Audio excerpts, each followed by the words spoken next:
Nous abordons à présent la phase recommandation de cette émission et pour ce numéro, nous allons nous intéresser à la gestion sous mandat. C'est quoi la gestion sous mandat, Lodamas?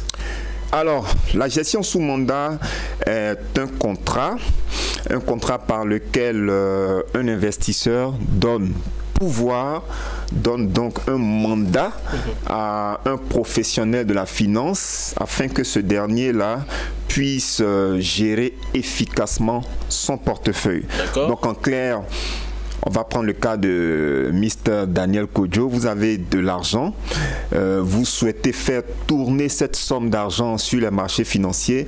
Donc vous prenez cet argent, vous le confiez à un gestionnaire de portefeuille dans une SGI, pour prendre le cas de l'environnement financier au niveau de l'espace UEMOA. Donc vous confiez cet argent à un gestionnaire de portefeuille et ce gestionnaire de portefeuille a, j'ai envie de dire, à plein pouvoir, a donc l'objectif de rentabiliser cette somme d'argent sur le marché de la bourse. Donc toutes les décisions d'investissement que ce gestionnaire de portefeuille va prendre, vous allez les assumer pleinement.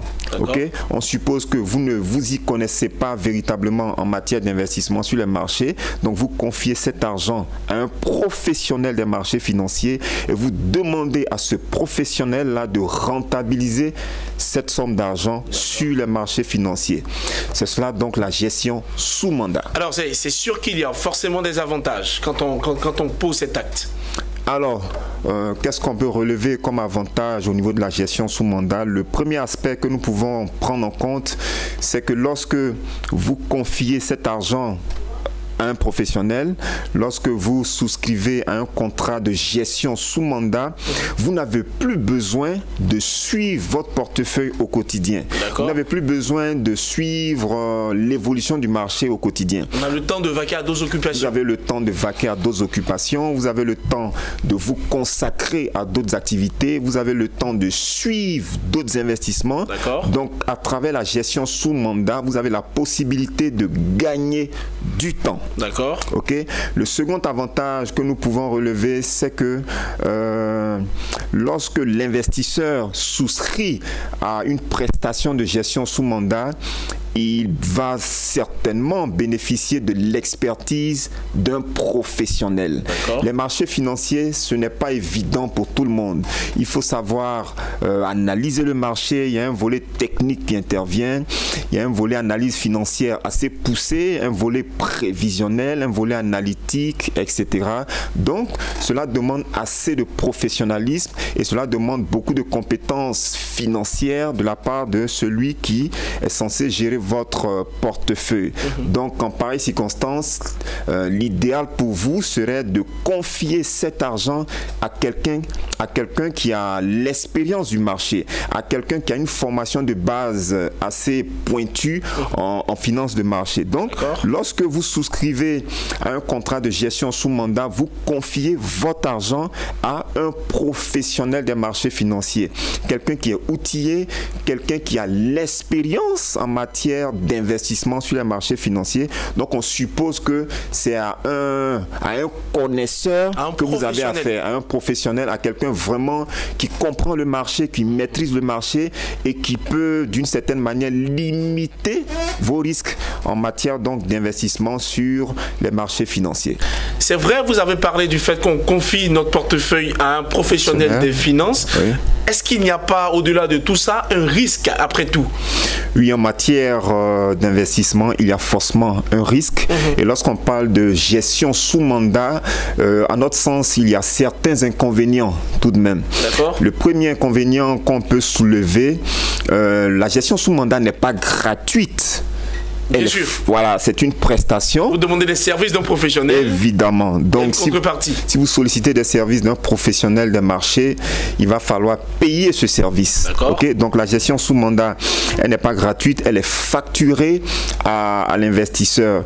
Et donc, vous, en tant qu'investisseur, lorsque vous souscrivez à la gestion sous mandat, il va falloir prendre en compte ce que vous allez payer. Il va falloir prendre en compte le coût de cette prestation dans l'évaluation de la rentabilité de votre portefeuille. Alors, la facturation de la prestation en question, elle existe par défaut ou elle varie d'une SGI à une autre? Oui, la facturation varie d'une entité à une autre. D'accord. Mais généralement, je vais un peu donner le modèle classique qu'on a l'habitude de rencontrer. Généralement, le modèle de facturation au niveau de la gestion sous mandat présente deux aspects. D'accord. OK? Il y a par exemple un taux qui est appliqué sur le volume d'investissement. Donc si par exemple vous confiez, je dis n'importe quoi, 3 millions de francs CFA à un gestionnaire de portefeuille en souscrivant à une prestation de gestion sous mandat, ce dernier peut appliquer un taux fixe. D'accord. Okay? Il peut dire par exemple en termes de commission fixe, vous allez payer, je dis vraiment n'importe quoi, vous allez payer 3% du montant qu'il aura à gérer pour vous. Donc il y a un volet fixe qui intervient, c'est-à-dire un taux qui est appliqué à la somme qui est placée sous gestion. D'accord. OK. Deuxième chose, deuxième partie au niveau de la facturation, il y a également l'aspect performance. Donc le gestionnaire de portefeuille va vous dire par exemple, si il dégage telle performance, vous aurez à payer un montant sur la performance dégagée.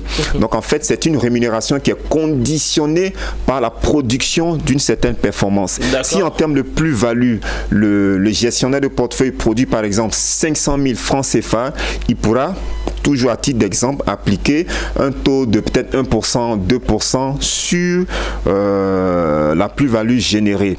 Donc il y a un volet commission sur le montant investi, le montant placé sous gestion, et il y a un volet également rémunération sur la performance dégagée par le gestionnaire de portefeuille. Mais en clair, je ne peux pas donner des taux assez précis, mais ce qu'il faut retenir, c'est que la gestion sous mandat n'est pas gratuite, c'est une prestation, elle a donc un coût pour l'investisseur. Ça, c'était donc le premier inconvénient. Le second inconvénient, c'est que lorsque vous souscrivez à une prestation de gestion sous mandat, la rentabilité n'est pas forcément garantie. Ça dit quoi? Vous pouvez confier votre argent à un gestionnaire de portefeuille, mais rien n'oblige le gestionnaire de portefeuille à produire des gains au terme de votre collaboration, au terme du contrat. Donc, au terme même du contrat, le gestionnaire de portefeuille peut vous ressortir une perte. Vous lui confiez peut-être 2 millions de francs CFA et au terme du contrat, il vous sort un portefeuille qui vaut peut-être 1 500 000. Donc, en clair, il aura perdu 500 000 francs CFA. D'accord? Donc, la rentabilité, le plus souvent, n'est pas garantie. OK? Parce que beaucoup de gestionnaires de portefeuille ne veulent pas endosser ce risque-là, parce que les marchés financiers comportent beaucoup de volatilité. Donc, malgré votre technicité, malgré votre degré d'appréciation des risques au niveau du marché, vous pouvez sortir perdant au terme donc d'une certaine série d'investissements au niveau des marchés financiers. Donc, vous pouvez souscrire à un contrat de gestion sous mandat, mais vous pouvez ne pas gagner de l'argent, ne pas dégager de la rentabilité au sorti donc de ce contrat, malgré le fait que vous aurez tout de même à payer des frais à votre gestionnaire. Donc vous pouvez payer de l'argent au technicien, vous pouvez payer la facture, mais au terme, vous pouvez sortir perdant. Vous sortir perdant. Par contre, ça c'est vraiment des situations vraiment rares. Vous pouvez également tomber sur un gestionnaire de portefeuille qui vous garantit un taux. Il vous dira par exemple, Daniel, si vous souscrivez à un mandat de gestion au niveau de notre entité, au niveau de notre SGI, au niveau de notre banque d'affaires, si vous souscrivez donc à un mandat de gestion, nous vous garantissons un taux d'au moins 2% ou bien d'au moins 10% au terme du contrat. D'accord. OK? C'est-à-dire que le gestionnaire, dans ce cas d'espèce, a l'obligation de dégager une certaine rentabilité. Mais ce n'est toujours pas évident vu tout ce qu'on observe sur le marché en termes d'inconstance, en termes de variation, en termes de forte volatilité. Le troisième inconvénient, Daniel, lorsque vous souscrivez à un mandat, à une prestation de gestion sous mandat, cela vous rend totalement dépendant de votre gestionnaire de portefeuille. Effectivement. Ok? Donc, vous avez affaire à un technicien, mais n'oubliez pas que ce n'est pas un robot, c'est un homme. Il peut se tromper. Il peut se tromper. D'accord? Donc, toutes les éventuelles mauvaises décisions, mauvaises appréciations du marché qui seront faites par votre gestionnaire de portefeuille, vous allez les assumer pleinement. S'il gagne de l'argent, c'est tant mieux pour vous, mais s'il se plante, s'il perd de l'argent, évidemment, vous perdez de l'argent. Donc, vous assumez pleinement toutes les décisions qui seront prises par le gestionnaire de portefeuille et en même temps, vous êtes comptable de sa gestion. D'accord? Mais le hic, c'est que, surtout lorsque vous ne connaissez pas trop les rouages du marché, vous êtes obligé de dépendre de votre gestionnaire de portefeuille. Il peut se tromper, il peut mal apprécier le marché, il peut même vous faire des comptes rendus biaisés, des comptes rendus qui ne sont pas forcément fondés. Il peut commettre de grosses erreurs, mais puisque vous êtes novice, puisque vous ne connaissez, vous n'êtes pas suffisamment outillé en matière de connaissances boursières, vous avez du mal à juger la performance même de votre gestionnaire de portefeuille. Donc, vous dépendez de lui à 100%, ce qui constitue pour nous une importante faiblesse pour l'investisseur. Et cette situation fait que, au terme du contrat, vous pouvez avoir de grosses surprises, surtout des surprises vraiment désagréables. Alors, après vous dire, on constate réellement qu'il y a des avantages et des inconvénients. Bien sûr. L'investisseur lambda peut se permettre de vaquer à ses occupations quand il souscrit à une gestion sous mandat. Ouais. Mais après ça, à côté de cela, il peut aussi perdre de l'argent parce qu'il dépendra carrément de son gestionnaire. Exact. Face à tout ça, c'est quoi les recommandations que vous portez en tant qu'expert des marchés financiers? Alors, Daniel, en fait, l'objectif n'est pas de dénigrer la prestation de gestion sous mandat. D'accord. L'objectif pour nous est d'expliquer clairement les choses sans langue de bois.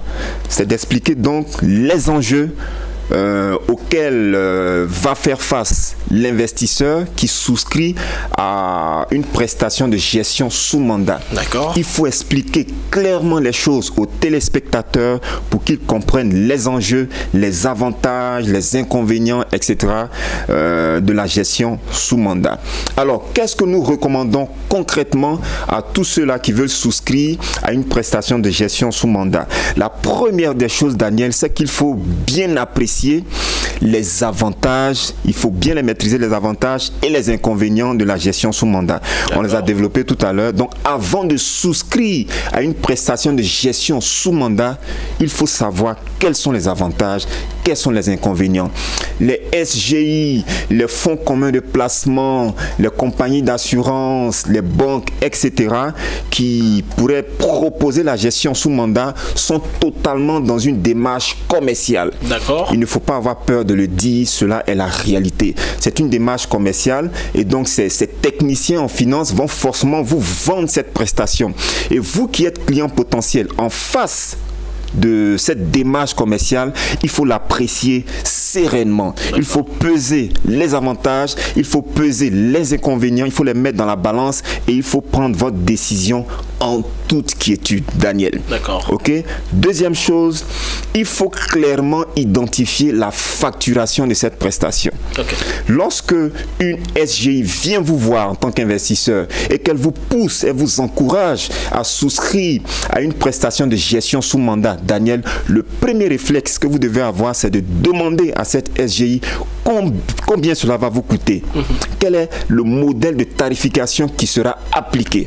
Vous pouvez même faire de la simulation. Vous demandez à cette SGI, si je vous donne 1 million de francs CFA, combien cela va me coûter en termes de gestion sous mandat. Il faut maîtriser clairement la tarification qui vous sera appliquée avant de signer le contrat de gestion sous mandat. D'accord. Troisième conseil que nous donnons, lorsque vous souscrivez, ou bien avant même de souscrire à une prestation de gestion sous mandat, il faut vérifier est-ce que la rentabilité est garantie? Je vous donne mon argent, je vous confie mes fonds, mais est-ce que vous me garantissez une rentabilité? Si oui, quel est le taux que vous me garantissez? Quelle est la périodicité? Enfin, est-ce que c'est un taux mensuel? Est-ce que c'est un taux trimestriel? Est-ce que c'est un taux annuel?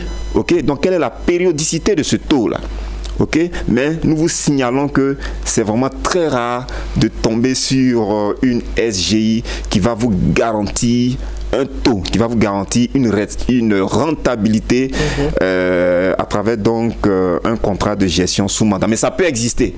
C'est un marché totalement concurrentiel, donc il y a probablement, nous disons probablement, certaines SGI qui peuvent proposer donc une rentabilité garantie adossée donc à un contrat de gestion sous mandat. Alors nous sommes... Le dernier conseil, vous avez demandé des recommandations. Allez-y. Nous voulons vous servir. Donc, la dernière recommandation que nous pouvons formuler, c'est que c'est vrai, vous allez souscrire, Daniel, à un contrat de gestion sous mandat. Vous allez dépendre de votre gestionnaire de portefeuille parce que vous lui faites entièrement confiance.